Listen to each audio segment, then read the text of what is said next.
फ्रोनेसेंस investor academy के इस brand new video में आप सभी का बहुत बहुत स्वागत है। रिसेंटली ही आप लोगों का दो बहुत ही रेलेवेंट क्वेरी आया है। फर्स्ट है कि क्या म्यूचुअल फंड में इन्वेस्टमेंट करना रिस्की होता है, और सेकंड है कि क्या म्यूचुअल फंड का इन्वेस्टमेंट जीरो हो सकता है। तो इन दोनों ही क्वेरीज को मैं डिटेल में इस वीडियो में आंसर करूंगा।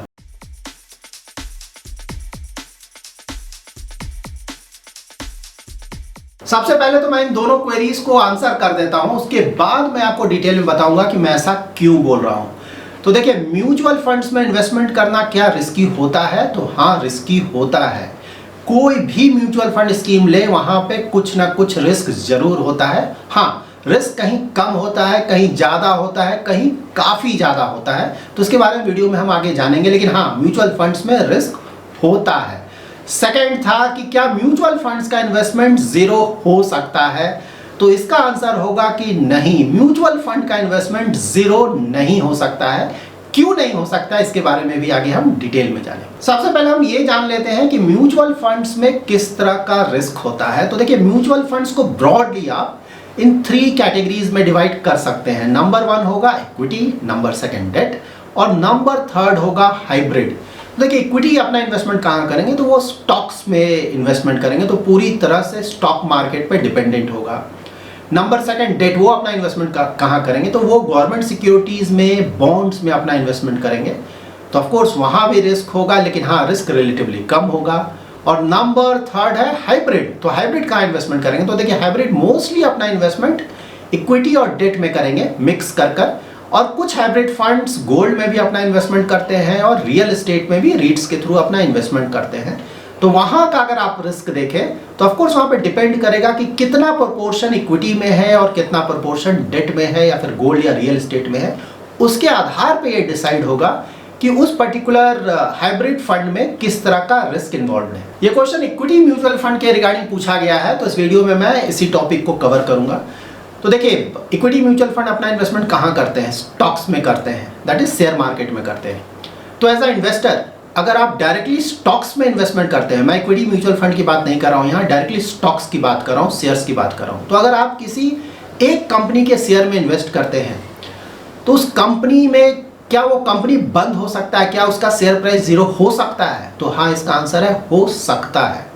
क्योंकि अगर आप वर्ल्ड वाइड देखें तो बड़ी बड़ी कंपनीज भी 10 ईयर्स, 20 ईयर्स, 30, 40 ईयर्स इस तरह का अगर होराइजन देखें तो यस, ऑफ कोर्स बहुत कम होता है, लेकिन ऐसा होता है। बड़ी बड़ी कंपनीज भी बंद हो जाती हैं, और कंपनी बंद हो गया तो of course share price zero हो जाएगा।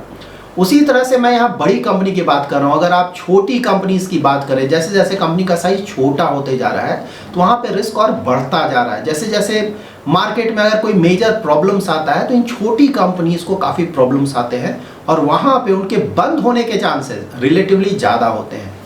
तो यस, अगर आप डायरेक्ट इक्विटी में इन्वेस्ट कर रहे हैं, 1, 2, 3 स्टॉक्स में इन्वेस्ट कर रहे हैं, तो वहाँ पे अगर देखा जाए तो ये रिस्क है कि आपका जो पूरा इन्वेस्टमेंट है, पूरा का पूरा इन्वेस्टमेंट या तो काफ़ी कम हो जाएगा या जीरो हो जाएगा, अगर वो कंपनी बंद हो गया या कोई मेजर प्रॉब्लम आया उस कंपनी में। इसीलिए जब आप डायरेक्ट इक्विटी का पोर्टफोलियो बनाते हैं, तो आपको बोला जाता है कि डाइवर्सिफाई करके रखें। सिर्फ 1 या 2 स्टॉक में ही अपना पूरा इन्वेस्टमेंट नहीं कर दें।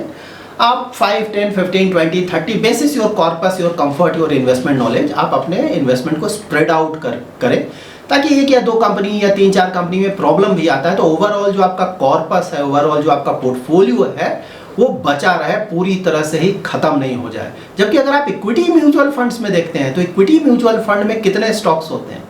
तो जनरली आप देखेंगे कि इक्विटी म्यूचुअल फंड्स में 40, 50, 60, 70 और सम स्कीम्स में इवन 100 के आसपास स्टॉक्स होते हैं।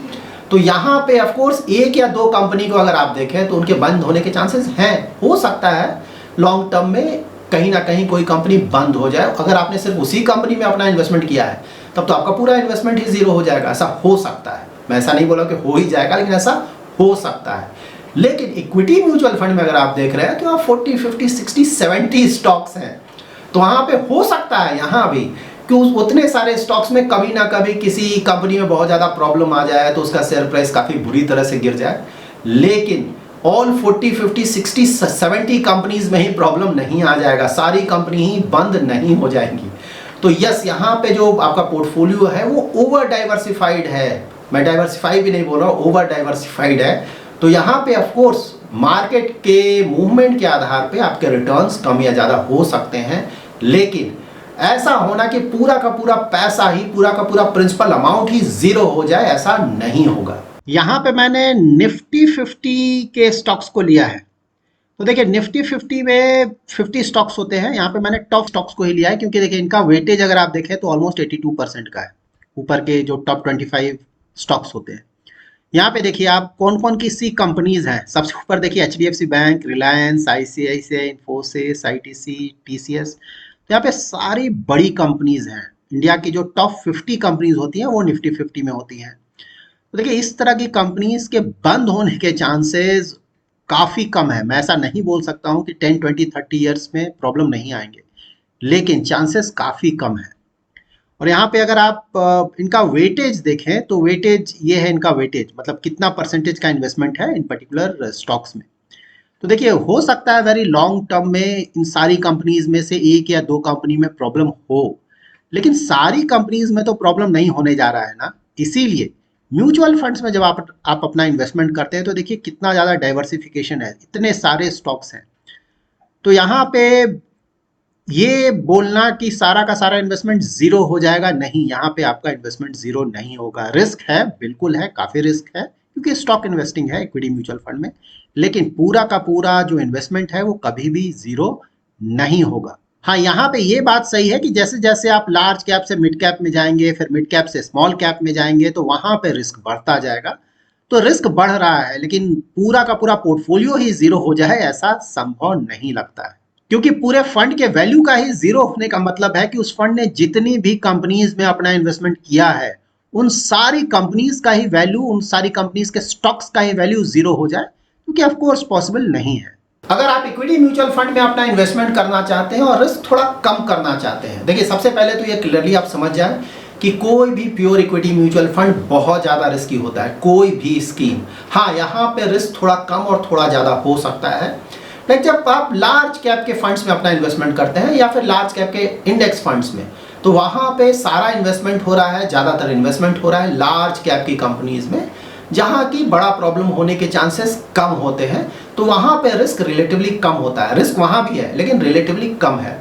उसी तरह से जब मिड कैप के फंड्स में आप जाएंगे तो रिस्क ज़्यादा बढ़ेगा क्योंकि कंपनीज वहाँ थोड़ी छोटी हो गई, और जब स्मॉल कैप के फंड्स में जाएंगे तो वहाँ पे कंपनीज और भी छोटी हो गई, तो वहाँ पे रिस्क और भी ज़्यादा बढ़ जाता है। इनफैक्ट सबसे ज़्यादा रिस्क अगर आप बोले तो ये स्मॉल कैप के जो फंड्स हैं वहाँ पे होता है, और रिलेटिवली कम रिस्क होगा लार्ज कैप के फंड्स में।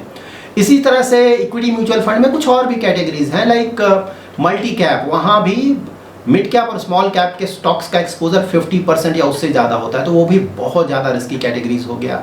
उसी तरह से अगर आप थीमेटिक फंड्स देखें या फिर सेक्टर फंड्स देखें, कॉन्सेंट्रेटेड पोर्टफोलियो है, एक पर्टिकुलर सेक्टर या एक पर्टिकुलर थीम में ज़्यादातर इन्वेस्टमेंट किया गया है, तो अगर उस पर्टिकुलर थीम या उस पर्टिकुलर सेक्टर का अगर परफॉर्मेंस अच्छा नहीं है तो आपका पूरा का पूरा जो फंड है उसी का परफॉर्मेंस अच्छा नहीं होगा। लाइक करेंटली आप आईटी के फंड्स को देख लें, currently IT as a sector अच्छा नहीं कर रहा है क्योंकि ग्लोबली देखें तो प्रॉब्लम चल रहा है उसके कारण। तो किसी का भी अगर आईटी सेक्टर के फंड्स में इन्वेस्टमेंट है तो उसका परफॉर्मेंस अच्छा नहीं चल रहा है, तो इसीलिए थीमेटिक फंड्स या सेक्टर फंड्स, इस तरह के फंड्स भी बहुत ज़्यादा रिस्की माने जाते हैं। म्यूचुअल फंड्स में जब भी हम अपना इन्वेस्टमेंट करते हैं तो ऑफ कोर्स हम इन्हीं बातों को ध्यान में रखकर इन्वेस्टमेंट करते हैं कि इन डिफरेंट फंड्स में जो रिस्क है वो अलग अलग होता है, तो हमें देखना होगा कि हम कितना रिस्क ले सकते हैं। इसीलिए हमेशा बोला जाता है कि सबसे पहले आप अपना रिस्क प्रोफाइल चेक करें, इन्वेस्टमेंट होराइजन चेक करें, उसके बाद ही कहीं भी अपना इन्वेस्टमेंट करें। सपोज कोई बहुत ज़्यादा रिस्क नहीं लेना चाहता है, थोड़ा बहुत रिस्क लेना चाहता है, इक्विटी में इन्वेस्टमेंट करना चाहता है, इन्वेस्टमेंट होराइजन लॉन्ग टर्म का है, तो मोस्टली वहाँ पे आपका इन्वेस्टमेंट लार्ज कैप के फंड्स में होगा। लेकिन अगर कोई ऐसा इन्वेस्टर है जो कि बहुत ज़्यादा रिस्क ले सकता है, इन्वेस्टमेंट होराइजन भी वेरी लॉन्ग टर्म का है, तो उस तरह का इन्वेस्टर तो मिड कैप और स्मॉल कैप के फंड्स में भी अच्छा खासा एक्सपोजर ले सकता है। तो यहाँ पे ऑफ कोर्स म्यूचुअल फंड्स में रिस्क होता है, खासकर इक्विटी म्यूचुअल फंड्स में तो बहुत ज़्यादा रिस्क होता है। तो इसीलिए सबसे पहले किसी भी तरह का इन्वेस्टमेंट करने से पहले आपको खुद का रिस्क प्रोफाइलिंग करना होगा, इन्वेस्टमेंट होराइजन चेक करना होगा, दैट इज आप कितने सालों के लिए इन्वेस्टमेंट करना चाहते हैं। इक्विटी में अगर आपका 5 ईयर से कम का इन्वेस्टमेंट होराइजन है तो बिल्कुल भी इक्विटी में इन्वेस्टमेंट नहीं करें।